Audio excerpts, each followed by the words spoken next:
আসসালামু আলাইকুম। হ্যালো বন্ধুরা, সকলে কেমন আছো? আশা করি সকলেই ভালো আছো।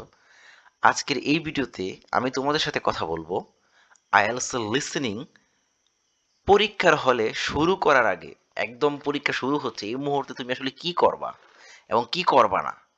যে কাজগুলো করা তোমার জন্য খুবই জরুরি এবং কোন কাজগুলো করলে তোমার বিপদ হতে পারে এবং কিভাবে তুমি তোমার how to remove your anxiety, তুমি কিভাবে তোমার দুশ্চিন্তা দূর করবা এবং কিছু কমন মিস্টেক আছে যেগুলো ওগুলো তুমি হচ্ছে কিভাবে অ্যাভয়েড করবা।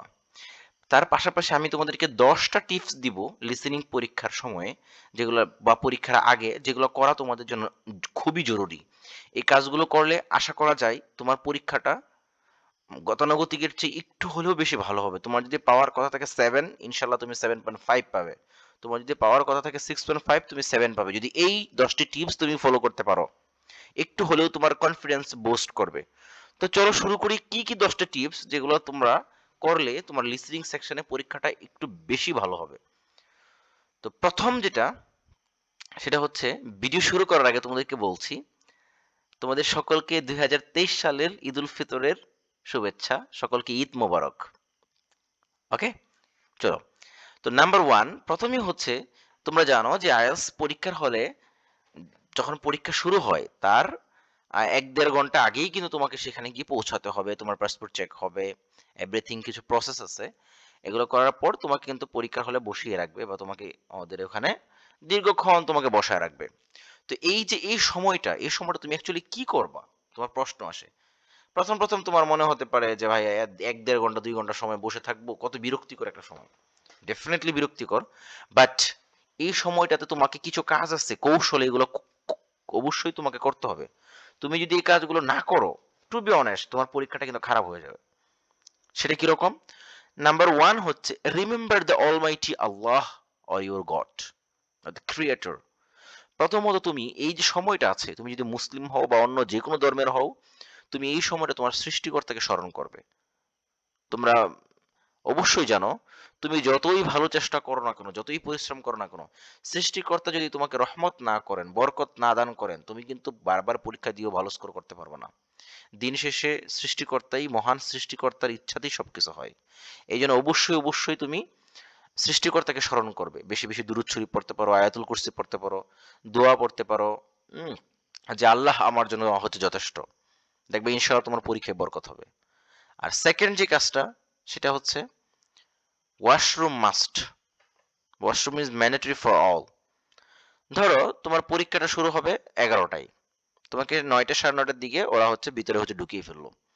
ভিতরে কিন্তু ওয়াশরুম আছে, পানি খাওয়ার ব্যবস্থা সব আছে। এখন তুমি ধরো ওয়াশরুমে গেলে না, তোমার থিঙ্কিং এরকম যে পরীক্ষা শুরু হওয়ার 10 মিনিট আগে আমি হচ্ছে ওয়াশরুমে যাব। ওকে, এখন সাপোজ ধরো 20 মিনিট আগেই তারা অ্যানাউন্সমেন্ট করে দিল যে আর কেউ হচ্ছে ওয়াশরুমে যেতে পারবে না। তখন তখন কিন্তু তোমার এই ব্যাগটা নিয়ে তোমাকে লিসেনিং দিতে হবে, রিডিং দিতে হবে, রাইটিং দিতে হবে। It's very tough. হ্যাঁ, তুমি বলতে পারো যে লিসেনিং রিডিং এর সময় তো একটু ব্রেক দে। ওই ব্রেকটুকু তোমার আসলে ওই ওয়াশরুমে গিয়ে তুমি নিজের কাজ সারবা, ওটার সময় থাকবে না, টেনশনে। তো শুধু তুমি ব্যাগ চেপে রাখবা কেন? এই জন্য প্রথম যে ম্যান্ডেটরি কাজটা হচ্ছে, দ্বিতীয় কাজ সেটা হচ্ছে তোমার ওয়াশরুম প্রয়োজন না হলেও তুমি ওয়াশরুমে গিয়ে পরীক্ষা শুরু হওয়ার আধা ঘন্টা আগে বা 25 মিনিট আগে তুমি ধরো একজন টিচারকে জিজ্ঞাসা করলা যে আমার কতক্ষণ আগে বাহিরে মানে ওয়াশরুমে আমি হচ্ছে যেতে পারবো, ওয়াশরুম ভিতরেই থাকে। তো ওরা বললে তুমি ওই অনুযায়ী টাইমটা সেট করে যে আমি আধা ঘন্টা আগে যাব, 25 মিনিট আগে যাব। বিশেষ করে আপুরা এবং ছেলেরা সবার জন্য ভাই ওয়াশরুম একটা ন্যাচারাল জিনিস, আটকিয়ে রেখে পরীক্ষা দিলে তোমার বিরক্ত লাগবে।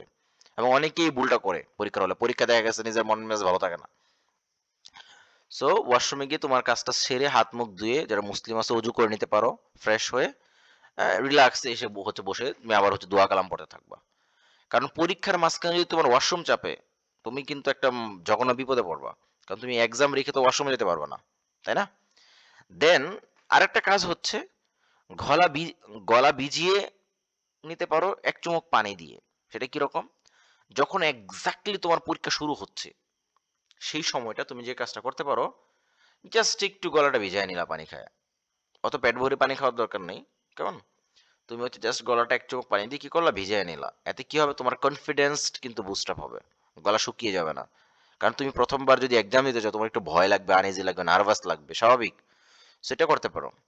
দেন যখন তোমাকে ওখানে বসিয়ে দিবে, পরবর্তী কাজ হচ্ছে তোমার চেক ইউর হেডফোনস।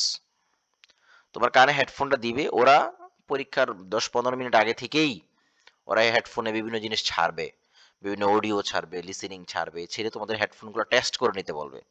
তোমরা অনেকেই এই ক্ষেত্রে এসে একটা জঘন্য ভুল করো, সেটা হচ্ছে হেডফোন যদি তারা কারেন্টের সাথে সরাসরি লাইন থাকে, যেমন অনেক ব্রাঞ্চ আছে যেগুলোতে কারেন্টের সাথে সরাসরি লাইন, চার্জে চলে না, আবার অনেক ব্রাঞ্চ আছে চার্জে চলে। কেমন, দুইটাই ভালো, কোনোটা খারাপ ভালো বলছি না, বাট যেটা সতর্ক থাকতে হবে, ওরা যখন টেস্ট করতে দিবে হেডফোনটা, ওরা ওর সামনে থেকে অডিও ছাড়বে, তুমি কানে হেডফোন নিয়ে তুমি এটা চেক করে নিবা তোমার দুইটা হেডফোনই ঠিক আছে কিনা। যদি তোমার এমন হয় যে তোমার একটা ঠিক আছে একটা ঠিক নেই, তুমি সাথে সাথে ওদেরকে বলে চেঞ্জ করে নেবা। পরীক্ষার সময় কিন্তু চেঞ্জ চলবে না, তুমি বলবা চেঞ্জ করে দিতে, তারা কিন্তু চেঞ্জ করে দিবে, but it has some process. আসবে, দেখবে কেন হচ্ছে না, জিজ্ঞাসা করবে, এর মাঝখানে লিসেনিং কিন্তু তোমার জন্য আটকে থাকবে না, লিসেনিং কিন্তু চলেই যাবে, 2-3টা প্রশ্ন কিন্তু ওখানে তোমার মিস হয়ে যাবে। সো কেন তুমি এটা করবা? এই জন্য যখন চেক করতে বলবে তোরা, তখন মনোযোগ দিয়ে চেক করে ভলিউমটা অবশ্যই দেখে নিবা, যে কোন পাশে ভলিউম কিভাবে বাড়ে কিভাবে কমে। তুমি তোমার মতো হচ্ছে করে নিবা, যেটা তোমার কাছে শুটেড হয়।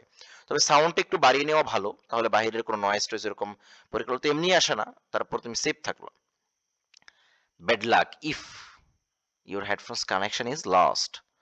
সাপোজ তুমি হেডফোন দেখছো ভালো, সবই ঠিক আছে, সাউন্ড কোয়ালিটি ভালো, পরীক্ষার মাঝখানে হঠাৎ করে দেখলা যে তোমার হেডফোন নষ্ট হয়ে গেছে। এখন ইলেকট্রনিক জিনিস, এটা তো আসলে কোনো গ্যারান্টি নেই, হতেই পারে, তাই না? তখন তুমি কি করা যাবে, এখানে নার্ভাস হওয়া যাবে না, প্যানিক হওয়া যাবে না, তুমি সাথে সাথে হাত উঁচু করবা, ওদেরকে ডাক দিবে, ওরা তোমাকে চেঞ্জ করে দিবে। এটা তোমার জন্য ব্যাড লাক যদি তোমারটা নষ্ট হয়ে যায়। আর এই কারণে যদি তুমি একটা দুইটা মিস করো, কিছুই করার নাই, ওরাও তোমাকে সেকেন্ড টাইম শোনাবে না, কেমন? দেন এই জন্যই বলি যে সৃষ্টিকর্তার প্রার্থনা, কারণ সৃষ্টিকর্তার রহমত ছাড়া আসলে ভালো কিছু করা অনেক কঠিন, সম্ভবই না। দেন তোমাদের মনে একটা প্রশ্ন, যে অডিও স্পিড ফাস্ট হবে না স্লো হবে? এটা নিয়ে আমি আমার লিসেনিং এর ভিডিওগুলোতে একাধিকবার বলেছি। তোমরা যারা লিসেনিং এর বাকি ভিডিওগুলো দেখো না, আমার চ্যানেলের প্লেলিস্টে লিসেনিং এর প্লেলিস্টে গিয়ে ভিডিওগুলো দেখো, হচ্ছে দেখে নিতে পারো, প্রত্যেকটা পার্টের ভিডিও আছে। আচ্ছা, অডিও স্পিড ফাস্ট আর স্লো, দেখো অডিও স্পিড ফাস্ট হবে না স্লো হবে এটা আসলে কেউ জানে না, কেমব্রিজ অথরিটি ছাড়া। ওরা কখনো কোশ্চেন মডারেট করে অডিও স্পিডটা একটু ফাস্ট দেয়, কখনো কোশ্চেনটা ইজি করলে কোশ্চেনটা হচ্ছে যখন একটু ইজি করে তখন ওরা হচ্ছে এটা কি করে, একটু সহজ দেয়, স্লো দেয়। এখন এটা কেউ জানে না ওরা ছাড়া। তো এখন তোমার কাজটা কি অ্যাকচুয়ালি? তোমার কাজ হচ্ছে বাসা থেকে শুধু ক্যামব্রিজের আশায় বসে না থেকে, তোমার অমুক বন্ধু 2 দিন পরে 7 পেয়েছে, 8 পেয়েছে, নো, সে 7 পেয়েছে 8 পেয়েছে, সে ইংলিশ মিডিয়ামের স্টুডেন্ট, সে 7 পেয়েছে 8 পেয়েছে, তার English reading skill listening skill অনেক ভালো, 2 বছর ধরে সে বই পড়ে, 2 বছর সেটা ইংলিশ নিউজ শোনে। আর তোমার তো সেরকম নাও থাকতে পারে, তার সাথে এক্সাম্পল কম্পেয়ার করলে তো হবে না। সে 3 দিনে পেয়েছে বলে তুমিও 3 দিনে পাবা, বিষয়টা এরকম নয়।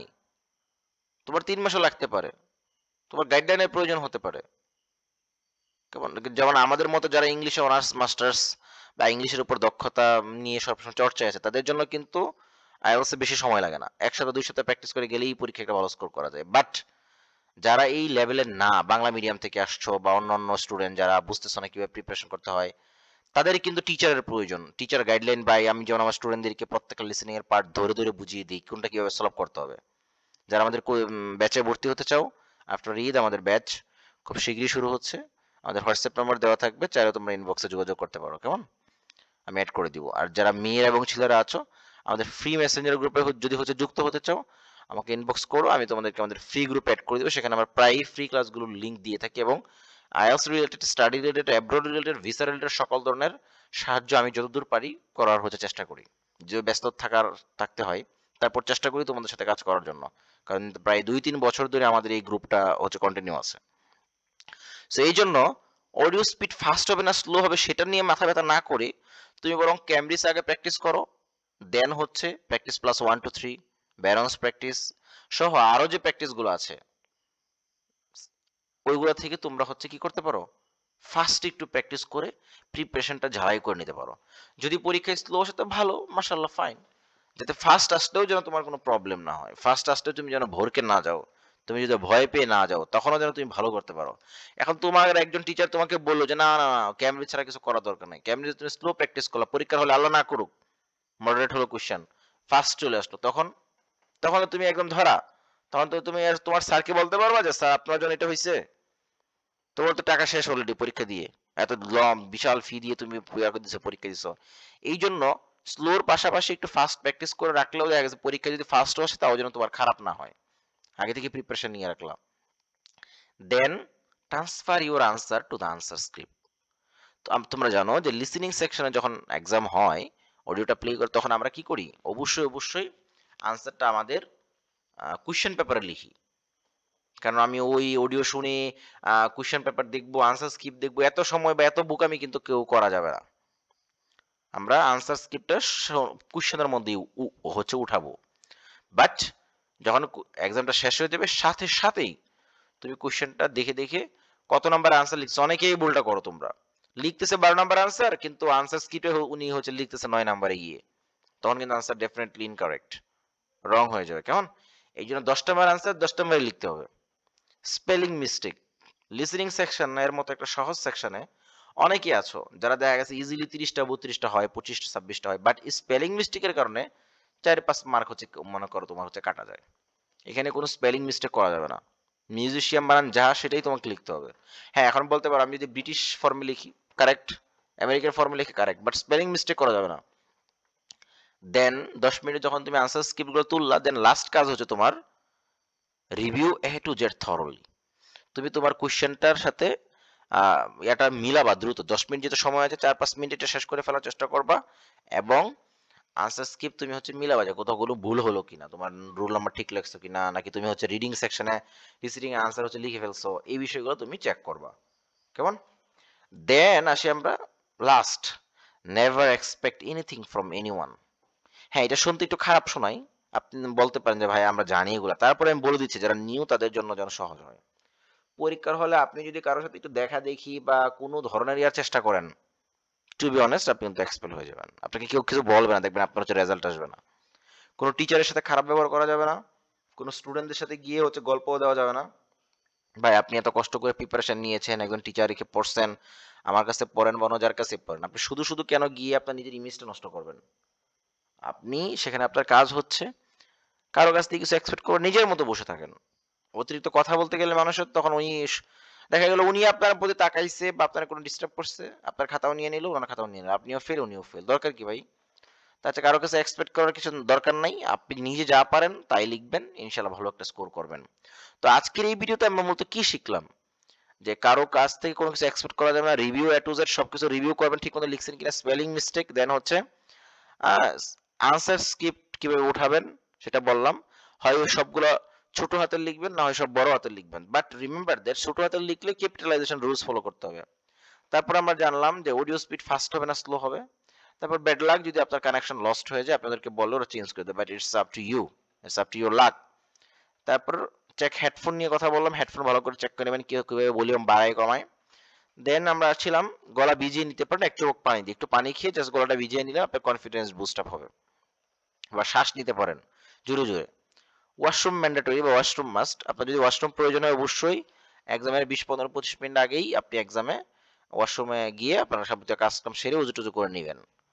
লাস্ট যে মানে পিছন থেকে লাস্ট শুরু থেকে ফার্স্ট যেটা ছিল, remember the almighty Allah our God, আপনার ধর্ম অনুযায়ী আপনি আপনার সৃষ্টিকর্তাকে স্মরণ করবেন, রিল্যাক্সে বসে থাকবেন। কেমন? সকলের জন্য অনেক অনেক শুভকামনা রইল, শুভকামনা জানিয়ে শেষ করছি।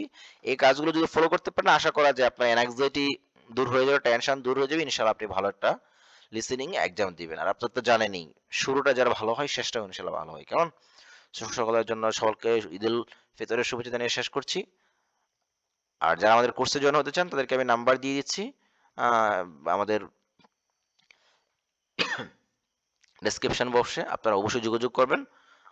আমাদের কোর্সে বিশেষ ডিসকাউন্ট চলতেছে, যারা অ্যাডমিশন নিতে চান আমি ফোন নাম্বারটা দিয়ে দিচ্ছি, হোয়াটসঅ্যাপ নাম্বার 0177586775 দেখেন 0177586775, এখানে আপনারা দিলে আমি আপনাদেরকে একটা পিডিএফ হচ্ছে শেয়ার করতে পারি।